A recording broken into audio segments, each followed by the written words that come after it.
Robert Haynie. I'm a native of Cincinnati. I went to undergrad, University of Cincinnati. I'm a Bearcat.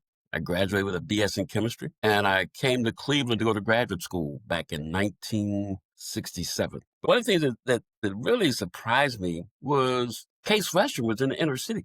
The main drag was Euclid Avenue. My uncle told me that. He said the main drag in Cleveland is Euclid. Find Euclid, you can find anything. But what I noticed was there was nobody look like me on that campus. I said, wait a minute. How could a university, which has a bus that goes right down Euclid, and people get off that bus right there at Euclid and Delbert, but nobody goes to the school? Because, I mean, most campuses are kind of self-contained. You know, it's like they're little cities. This was like buildings in the city of Cleveland. And so I thought that was shocking. And I was asked someone, where can I get some good soul food? And they said Lancers. I didn't know where Lancers was. And so I find Lancers. I go down to Lancers on Fridays, getting a fish dinner. And there was an attorney. I didn't know he was an attorney. There was a guy there with a big old hat who was holding court. And he comes up to me and he says, young man, I see you come down here on Fridays. And he said, what are you doing here? I said, well, you mean at this restaurant? No, I've never seen you before. I said, I'm a graduate student up at Case Western. Oh, he said, you're from out of town then. Yeah, he said, there's 3 places that they don't want us. They look like you. Little Italy, Case Western, and the Cleveland Clinic. That's what I was told. And I'm thinking, this is 1967. I came north. How could that be? And so I started asking people around Case Western, where are the minority students? They said, well, we're the Harvard of the Midwest. And, you know, we have such high standards. I said, wait a minute, aren't there high schools here in Cleveland? And they say, well, yeah. I say, well, I went to high school in Cincinnati, and I went to the University of Cincinnati. He says, well, we have such different standards. This is 1967. So I went through graduate school, never saw anybody look like me, left Cleveland and came back to go to medical school. And when I came back to go to medical school, there were a few more people that looked like me, but none of them were for Cleveland. And I said, you know, this 44106, I was here in graduate school. There's no place like this in the world. You've got a world-class university. You walk down the street, you have a world-class orchestra. You know, also you have a world-class hospital called University that's next to the medical school. You've got a world-class art museum. All this is walking distance. You know, then you can walk further down the street and have a world-class called Cleveland Clinic. You can do that under an hour. So I said, look what you have here. You can't do that in LA. You can't do that in Boston. But you just walking, doing that.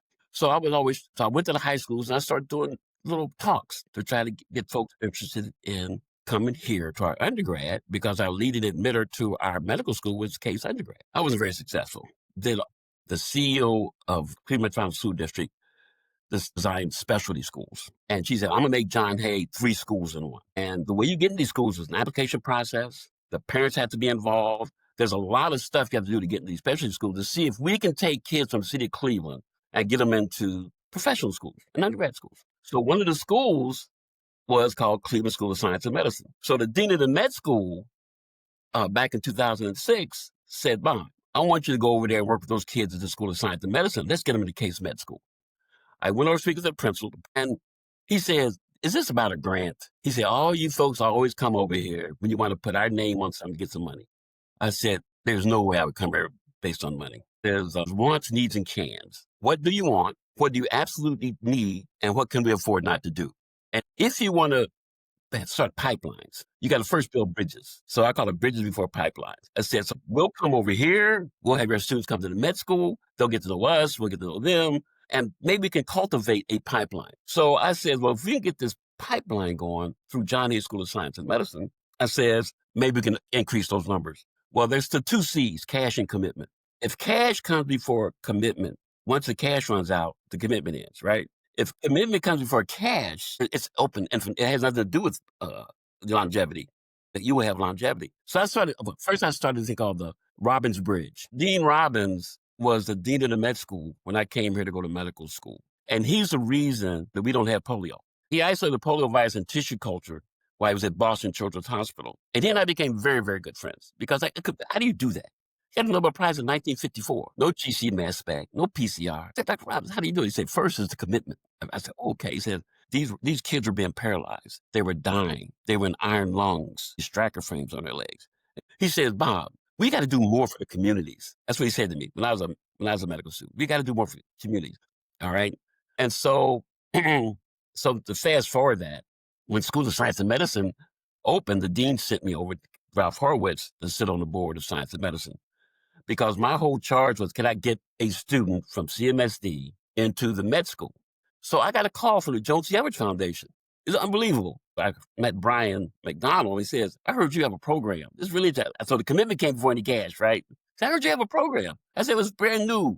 I said, it's brand new. We're trying to, go from build bridges to make pipelines. He says, well, we have some money. I said, you have money? He said, yeah. He says, I'll tell you what, let's form a partnership. He says, if we can get a student from John Hay in the Case undergrad, and we can get that student Case undergrad, Case med school, we'll pay for the whole show. I said, you're joking. That's a big package. You're talking about $400,000. He said, no, Joan C. Mrs. Edwards wanted to go to see what you can do for inner city medical schools, and you got a program. And so lo and behold, over those ensuing years, I had first student was Michelle Ruffin. She came out of John Hay class of 2011, and she graduated in 2020.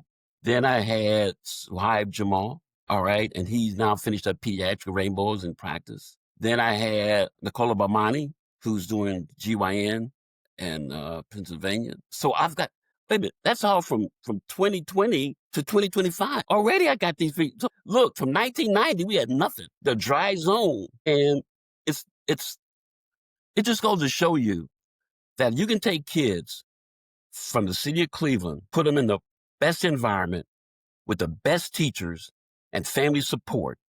And with these universities and med schools willing to wrap around these kids, they become physicians. And all three of the physicians that have graduated are primary care.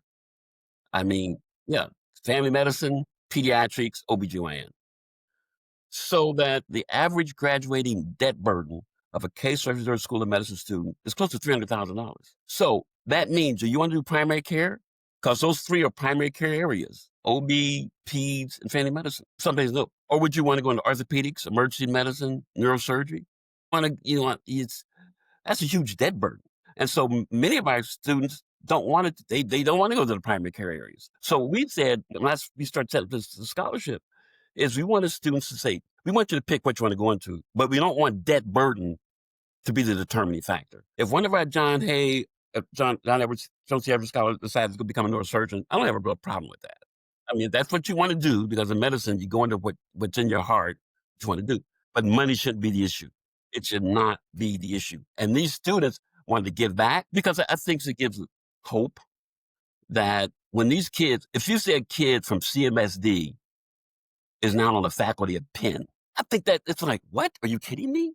You want to give hope to everyone that if that person can make it, I can make it, because you can't be what you don't see.